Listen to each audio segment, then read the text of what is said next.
नमस्कार. सर्वप्रथम सर्वांना श्री स्वामी समर्थ. जय जय स्वामी समर्थ. तुम्हा सर्वांचे आपल्या आम्ही स्वामींचे दास या स्वामीमय चॅनलमध्ये मनापासून स्वागत आहे. स्वामींच्या कृपेने नेहमीच तुमच्या आयुष्यात सुख, समाधान आणि आनंद असावा इतकीच मी आपल्या स्वामींच्या चरणी प्रार्थना करते आणि आपल्या आजच्या या नवीन आणि सुंदर व्हिडिओला पुन्हा एकदा नव्याने सुरुवात करते. भक्तांनो, मी नेहमीच तुम्हाला आपल्या या स्वामीमय चॅनलवरती स्वामी भक्तांच्या घरी घडलेल्या असंख्य स्वामी लीला सांगत असते. स्वामींचे चमत्कार मी तुम्हाला आपल्या या चॅनलवरती पुराव्यांसकट दाखवत असते. मात्र आज मी आपल्या या चॅनलवरती घेऊन आलेली आहे अत्यंत आगळा वेगळा, प्रत्येक भक्ताच्या अंगावरती शहारे आणणारा या महाशिवरात्रीला घडलेला महादेवांच्या मंदिरातील एक अद्भुत चमत्कार. एका स्वामी भक्त ताईंच्या घराशेजारी असणाऱ्या महादेवांच्या मंदिरात घडलेला हा साक्षात्कार आणि त्यानंतर त्यांच्या आयुष्यात घडलेला हा चमत्कार आपण ऐकूयात या ताईंच्याच शब्दात. फक्त त्यासाठी आपला आजचा हा व्हिडिओ शेवटपर्यंत पहा आणि जे कोणी आपल्या चॅनलवरती नवीन असतील त्यांनी मात्र आपल्या चॅनलला सबस्क्राईब करा, कारण तुम्ही आपला चॅनल सबस्क्राईब केल्यामुळे मी पुढचे जे काही व्हिडिओ बनवेन त्याचे सर्वात पहिले नोटिफिकेशन हे तुमच्यापर्यंत पोहोचेल. तर भक्तांनो, आजचा हा अनुभव आहे पुण्यात राहणाऱ्या स्वामींच्या आणि महादेवांच्या परमभक्त सौ माधुरी देशपांडे या ताईंचा. ताई म्हणतात, शिवहरी शंकर नमामि शंकर, शिवशंकर शंभो, हे गिरिजापती भवानी शंकर, शिवशंकर शंभो. मी सौ माधुरी, स्वामी आणि शिवशंकर महादेव यांची भक्त. खरं तर या आधी देखील मी स्वामी शक्ती या चॅनलवरती श्री स्वामी समर्थ महाराजांचे माझ्या आयुष्यातील काही अद्भुत अनुभव शेअर केलेले आहेत. लहानपणापासूनच मी स्वामींची परमभक्त आणि त्याच सोबत मी महादेवांची देखील भक्ती करते. घराच्या समोरच माझ्या आजोबांनी पूर्वीच्या काळात महादेवांचं एक मंदिर बांधलं आणि त्या मंदिरात महादेवांची छान पिंडी स्थापन केली. प्रत्येक सोमवारी मी विधियुक्त तिथे पूजा करत असते. मला आठवतही नाही, इतकं लहान असल्यापासून मी महादेवांची भक्ती करते. महादेवांचे व्रत धरते. गुरुवार आणि सोमवार हे दोनही दिवस माझ्यासाठी अत्यंत महत्त्वाचे. खरं तर माझ्या मोठ्या बहिणीचं लग्न जमलं आणि त्यामुळे मग माझ्या घरच्यांनी आपण दोनही मुलींची लग्न एकदाच करू असं ठरवलं.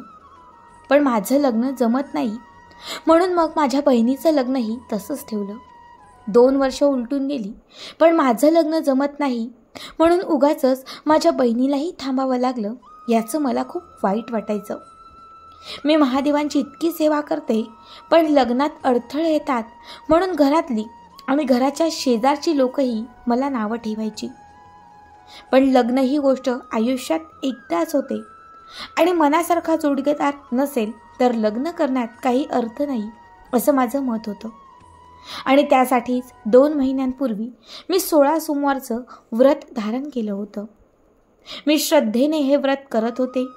पण आत्ता या फेब्रुवारी महिन्यामध्ये महाशिवरात्री आली आणि बरोबर या महाशिवरात्रीपर्यंत माझे 8 सोमवार पूर्ण झाले. महाशिवरात्रीचा दिवस हा माझ्यासाठी दिवाळी आणि दसऱ्यापेक्षाही मोठा. मी पहाटे 4 वाजता उठले. 4 वाजेपासून म्हणजेच सकाळी ब्रह्मपूजा माझी सुरू झाली. खरं तर मी दिवसभर महादेवांचं स्मरण करत होते. ओम नमः शिवाय या मंत्राचा मी सतत उच्चार करत होते. मला महाशिवरात्रीच्या पहाटे एक स्वप्नही पडलं. ज्या स्वप्नात मला साक्षात महादेवांचं दर्शन झालं. एक मोठी नदी आणि त्याच्या किनारी महादेव हे बसले होते आणि तितक्यात ते मला दिसले आणि महादेव साक्षात माझ्याशी बोलत होते. हे ते स्वप्न. पण मला वाटलं ते स्वप्न असावे. पण महाशिवरात्रीला महादेव स्वप्नात येणं हे खूप मोठं होतं, त्यामुळे मी खूप खुशही होते. असाच अगदी माझा पूर्ण दिवस गेला. माझी संपूर्ण पूजाविधी उरकली. संध्याकाळी 7ची आरती झाली आणि मग त्यानंतर महादेवांच्या पिंडीसमोर ठेवलेला नैवेद्य उचलण्यासाठी मी खाली वाकले. त्या क्षणी जसे माझे हात खाली गेले, एक चमत्कार झाला. माझ्या अंगावर कोणीतरी पाणी शिंपडत आहे असं मला जाणवलं. पाण्याचे थेंबही माझ्या अंगावरती होते.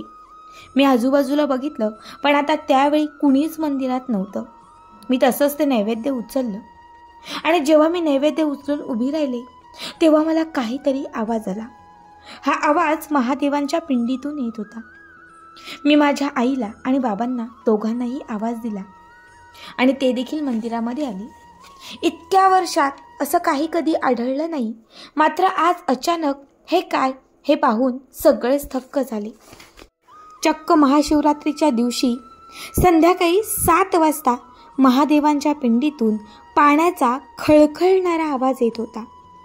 काही वेळाने हा आवाज वाढत गेला.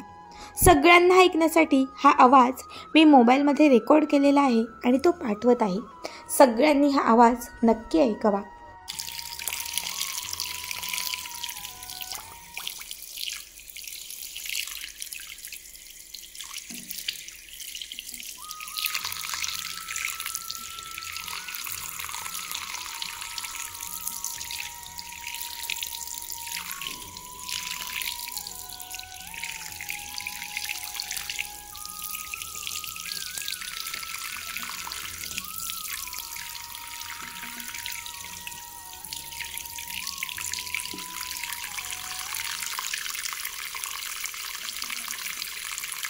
बराच वेळ हा आवाज असाच येत होता.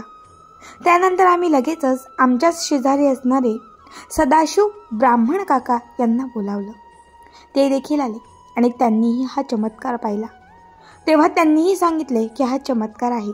आज महाशिवरात्रीच्या दिवशी महादेवांनी खूप मोठा साक्षात्कार दिला आहे.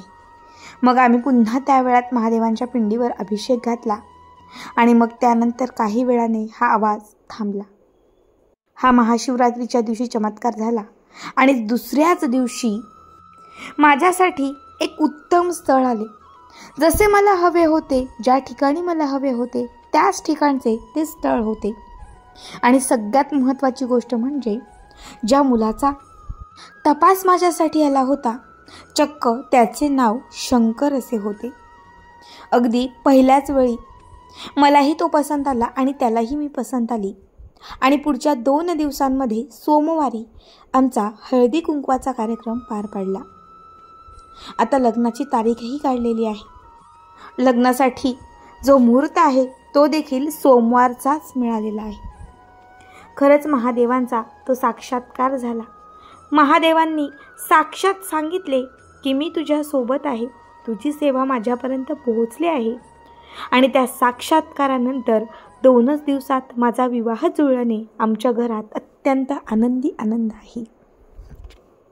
खरंच हा चमत्कार आणि साक्षात्कार माझं संपूर्ण आयुष्य बदलवणार आहे.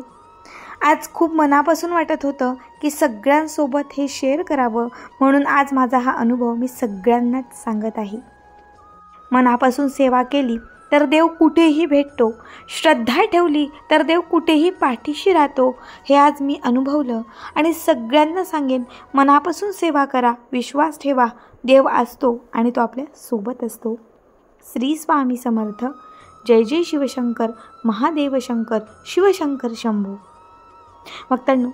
मग अत्यंत अद्भुत, अंगावर अक्षरशः शहारे आणणारा, मनाला लागणारा हा अनुभव. महादेवांची कृपा या ताईंच्या आयुष्यात जशी घडली तशी प्रत्येकाच्या आयुष्यात घडावी असं वाटत असेल तर आवर्जून महादेवांची सेवा करा. श्री स्वामी समर्थ महाराजांची आराधना करा. जी पण सेवा कराल त्या सेवेवर विश्वास ठेवा, निष्ठा ठेवा आणि श्रद्धेने करा. नक्कीच तुमच्या सगळ्या इच्छा पूर्ण होतील आणि तुमच्याही आयुष्यात चमत्कार नक्की घडतील. श्री स्वामी समर्थ. जय जय स्वामी समर्थ.